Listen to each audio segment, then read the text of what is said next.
The afternoon sun beat down mercilessly on the suburban street, turning the asphalt into a wavering mirror. Marcus Whitmore stood in his backyard, staring at the Olympic-sized swimming pool like it was a coffin he'd finally agreed to close. 6 months. 6 months of legal battles, noise complaints, and one particular neighbor who had made his life a living hell. Corinne Chen. He'd never met her before she moved in next door. The community had warned him about her, whispers at the grocery store, cautionary tales at the gym. "Oh, you're on Maple Street with her?" But Marcus wasn't one to judge based on gossip. He was a fair man, a reasonable man, the kind of guy who brought casseroles to new neighbors and asked about their weekend plans. That was before Corinne showed up with her designer sunglasses and designer rage. Marcus, Marcus. He turned to see Corinne storming through the hole in the fence. Literally a hole, which she'd made herself 3 weeks ago after he'd refused to remove a portion of his property divider.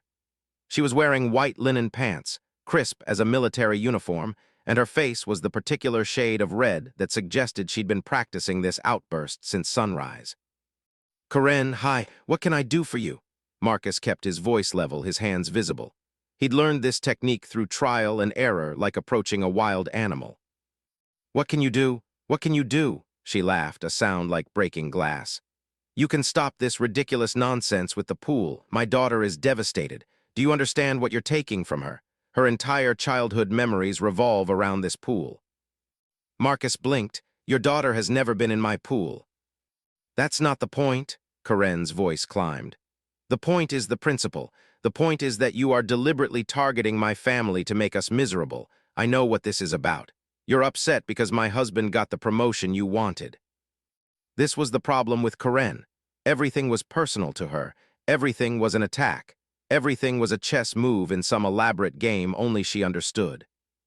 "Corinne," Marcus said slowly, choosing his words like he was defusing a bomb, "I'm draining the pool because it's costing me $800 a month to maintain. I have a back injury that prevents me from regular swimming, and frankly, I'm tired of the liability.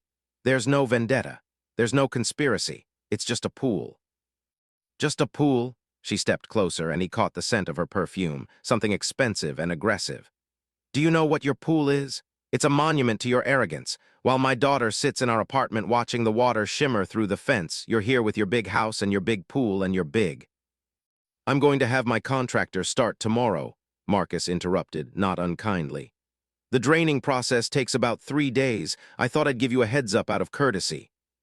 Corinne's face underwent a transformation that Marcus would later describe to his therapist as genuinely frightening. The red faded to white. Her jaw clenched. Her eyes locked onto his with an intensity that made him take an instinctive step backward. "You're making a mistake," she whispered. "I really don't think." "A mistake," she repeated louder now. "One you're going to regret for a very long time."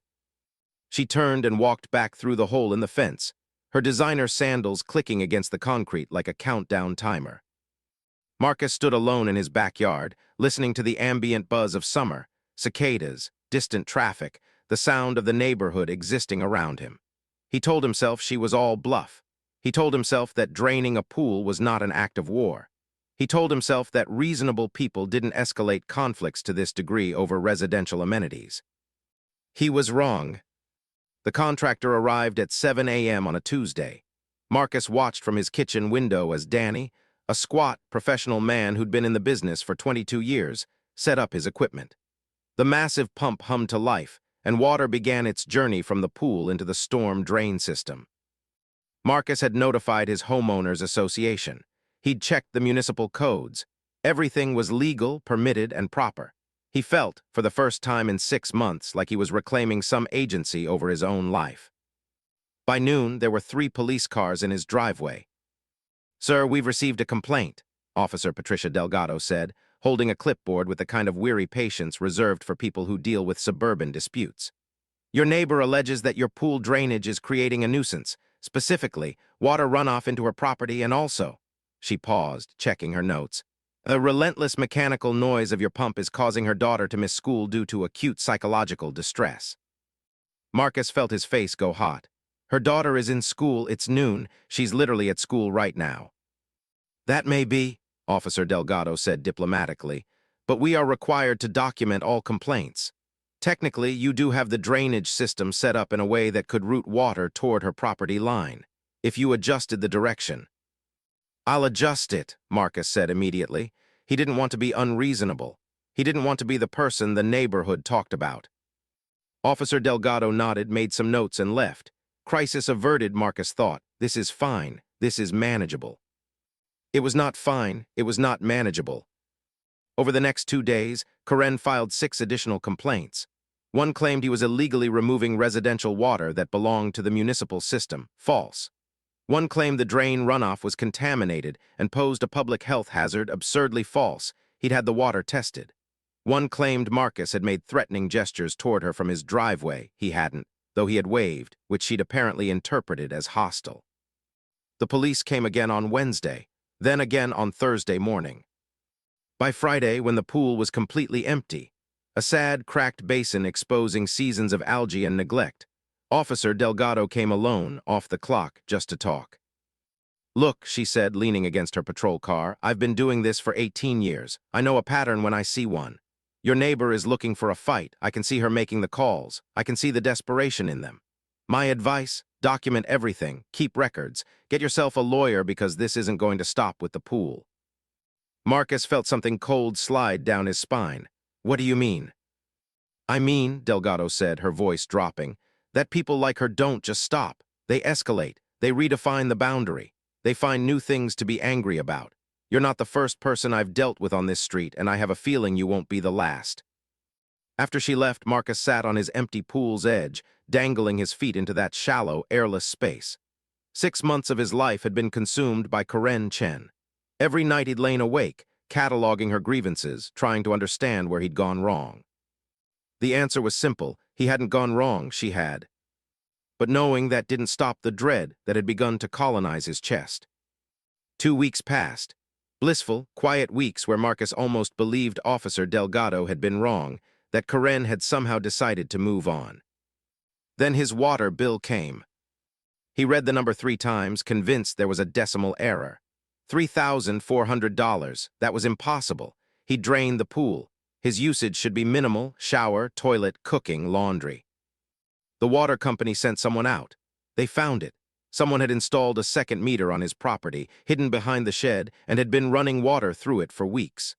The line traced back to Karen's yard, where someone had tapped into his system and was siphoning water like a vampire draining blood. Marcus called the police, filed a report, and contacted a lawyer named James Reeves who specialized in neighbor disputes. "This is good," Reeves said, reviewing the photos Marcus had taken. The lawyer was thin, severe, and spoke with the certainty of someone who'd won enough battles that doubt had become a foreign language. "This is excellent, actually. This is criminal mischief, destruction of property, theft of services. We can get a restraining order. We can file countercharges." "I don't want to destroy her," Marcus said quietly. "I just want this to end." "It won't end," Reeves replied, not unkindly. "Not until she faces consequences. People like her have to learn that actions have results. Right now, she thinks she can do anything because nothing has happened to her yet." Marcus approved the motion for a restraining order. He signed the documents. He felt sick doing it, but he was sicker of the constant low-level warfare. Karen was served at 3 p.m. on a Thursday.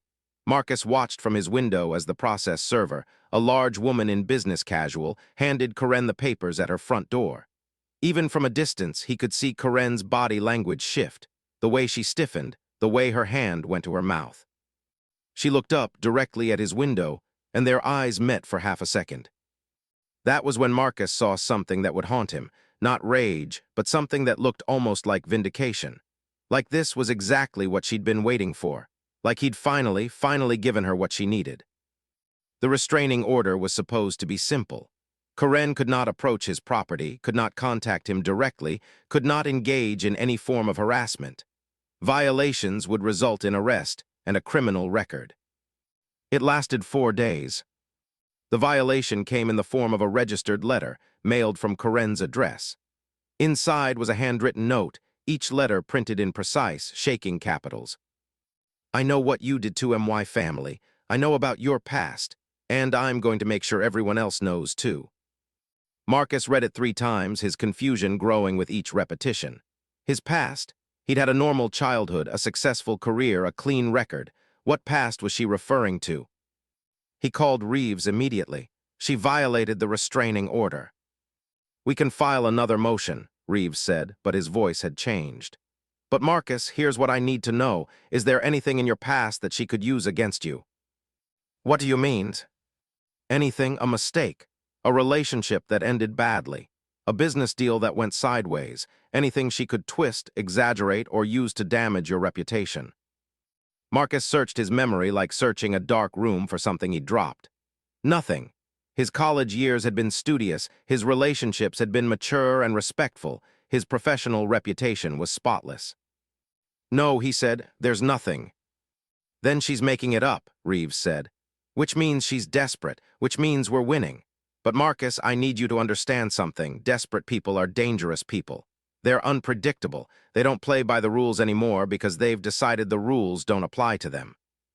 That night, Marcus did something he rarely did. He Googled Corinne Chen.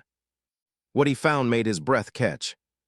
She had social media accounts, hundreds of them, some in her name, some in variations, some completely anonymous. Most of them were focused on a single narrative. Corinne Chen, wronged by neighbors, victimized by landlords, persecuted by an unfair world. Her posts oscillated between heartbreaking vulnerability and seething rage. One post from 3 weeks ago had gotten 5,000 shares. "Beware if you live on Maple Street. There's a man there who is targeting families. Mark my words, justice is coming." Marcus's face was featured in the photo she'd used. Zoomed in, clearly taken through a fence, making him look sinister and strange. He spent the next 3 hours reading thread after thread of Corinne's narratives. Different stories in different groups, but always the same victim at the center, Corinne. Always the same villain, someone else. A landlord who'd discriminated against her family. A boss who'd targeted her for speaking up. A teacher who'd bullied her daughter. The pattern was so clear, it was almost beautiful in its uniformity. Marcus closed his laptop and sat in the dark. Officer Delgado was right. This wasn't going to stop. It was going to get worse. He called her. She was crying. "There's a post," his sister said, "on a local Facebook group. Someone is saying they're saying you hurt a child. Marcus, oh my God, what is happening?" Marcus went cold, completely, utterly cold, like someone had reached into his chest and replaced his heart with ice. He found the post. It was from an account labeled Justice for Maple Street Residents. The story was detailed, specific, and absolutely fabricated. It claimed Marcus had a history of inappropriate behavior toward minors. It named specific dates, none of which Marcus could even verify whether he was home or traveling. It claimed there were witnesses. It claimed Corinne herself had documented incidents. The comments were already in the hundreds, people expressing outrage, people calling for the police, people tagging other groups, spreading the accusation like a virus. Marcus called Reeves, then he called the police. Then he did something he'd never done before. He drove to the 24-hour emergency room and asked for a psychiatric evaluation, just so he could have documentation that he was not, in fact, having a psychotic break. Because surely this wasn't real. Surely this wasn't actually happening. "Defamation is hard to prove in social media," Reeves explained over coffee the next morning. The lawyer looked like he hadn't slept. "Because she'll claim it was just her opinion. She'll say she was just sharing her concerns. She'll say she never explicitly named you, just described a person on your street. The platform protects itself by claiming it's third-party content. By the time we get any court order to take it down, it'll already be screenshot and shared 1,000 times. So she just gets away with it." "Not exactly," Reeves said. "But it's going to be messier than a simple defamation case. We need to go after her for intentional infliction of emotional distress. We need to document the harassment pattern. We need to build a case that shows this is a deliberate, sustained campaign to destroy your reputation and life." "How long does that take?" "Months, maybe a year, maybe longer." Marcus felt something inside him break. He'd been hopping for quick resolution, for the legal system to work its magic and remove Corinne from his life. He hadn't understood that the legal system moved like a glacier, massive, powerful, but glacially slow. That afternoon, he received a call from his company's HR department. "We've received some concerning social media posts about you," his supervisor, a woman named Patricia whom he'd always liked, said carefully. "They're not from employees and they don't appear to be credible, but corporate wants to do a preliminary investigation just to cover our bases. It's probably nothing, but we have to take these things seriously. They're not nothing, Marcus said hollowly. They're lies, all of it. Someone is deliberately trying to destroy my life. I know, Patricia said, and she actually sounded sympathetic. And for what it's worth, I don't believe any of it. But Marcus, you understand how this works. Even if it's disproven, you're going to be questioned. There will be HR interviews. There might be a police investigation. Your name is going to be associated with this accusation, and even when it's proven false, people will remember that you were accused. She was right, the accusation itself was the damage. The truth was just cleanup. That night, Marcus sat in his empty pool and cried. Not quietly, not bravely. He wept like a child, great heaving sobs that echoed against the concrete. 6 months ago, he'd been a normal man with a normal life. Now he was drowning in a dry basin. He decided something then, sitting in that crater that had cost him thousands of dollars and gotten him nothing but heartache. Karen wanted a fight. Karen wanted escalation. Karen wanted to see how far she could push before he broke. Marcus decided he wouldn't break. He pulled Karen's entire social media history, screenshotted everything, created a massive digital archive organized by date and allegation. He found the posts about the landlord, the boss, the teacher. He searched for those people, found contact information, and discovered something remarkable. They all had the same story. Karen had made accusations against them. The accusations had been investigated and found baseless. The teacher, a man named Robert Chen, no relation, agreed to speak with Marcus over the phone. She went after me because I gave her daughter a B on a test, he said. My administration looked into it, found no evidence of any wrongdoing, but for 6 months, parents were emailing me hate mail. It destroyed my confidence. I'm still job hunting.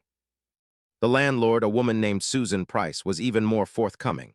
She owes 3 months in back rent, Susan said bitterly. When I started eviction proceedings, she went on every review site, every tenant forum, every online platform she could find. She claimed I'd withheld her security deposit illegally, that I'd entered her apartment without permission, that I'd threatened her family. None of it was true, but the accusations were enough. I couldn't rent my units. I ended up selling at a loss just to get out of the situation. Marcus worked with Reeves to build a document of Karen's behavior pattern. Timeline, evidence, testimony from her previous victims. By the time he was done, he had a comprehensive portrait of a person suffering from what psychologists might diagnose as borderline personality disorder, narcissistic personality traits, or possibly something more. A deliberate, calculated manipulation of social systems and human psychology. Reeves reviewed it all and whistled low. This is going to hurt her. That's not what I want, Marcus said, and was surprised to find he meant it. I just want her to stop. I want this to end. Then let's make her understand that continuing is going to cost her everything. Reeves filed a lawsuit, intentional infliction of emotional distress, defamation, harassment in violation of the restraining order. The documents were 30 pages long, meticulously sourced, devastating in their precision. Karen was served on a Tuesday evening at her front door. Marcus watched from his window as her face cycled through emotions, confusion, then anger, then something that looked like panic. She held the papers, staring at them like they were written in a language she'd never learned. Then she turned, looked directly at Marcus's window. He knew she couldn't see him in the dark, but her gaze found him anyway, and he saw something he hadn't expected to see. The lawsuit moved faster than Marcus had expected. Karen's defense was to deny everything, claim the accusations were exaggerated, and most tellingly, to file her own countersuit claiming Marcus had defamed her. Her lawyer was a man named Derek Holt, the kind of attorney who thrived on neighbor disputes and property line conflicts. He was good at his job, which meant he was good at obfuscation, distraction, and muddy-the-waters tactics. But he had a problem. The truth was not on his client's side. Depositions were scheduled. Interrogatories were exchanged. The process of legal discovery began to peel back layers of Karen's story, exposing the contradictions, the exaggerations, the outright fabrications. Karen cracked during her deposition. Reeves had warned Marcus not to attend. It could complicate things, could make him seem vindictive. But Marcus went anyway, sitting in the back of a sterile conference room, watching the woman who'd consumed 6 months of his life finally have to answer for it. At first, Karen was composed. She answered questions in a measured tone, her lawyer objecting strategically. But as Reeves presented evidence, screenshots, emails, the testimonies from other victims, something shifted. Corinne's voice got higher. Her answers became circular. She started making excuses that contradicted her previous excuses. "You installed a secondary water meter on Mr. Whitmore's property?" Reeves asked, holding up photographs. "I don't remember doing that," Corinne said.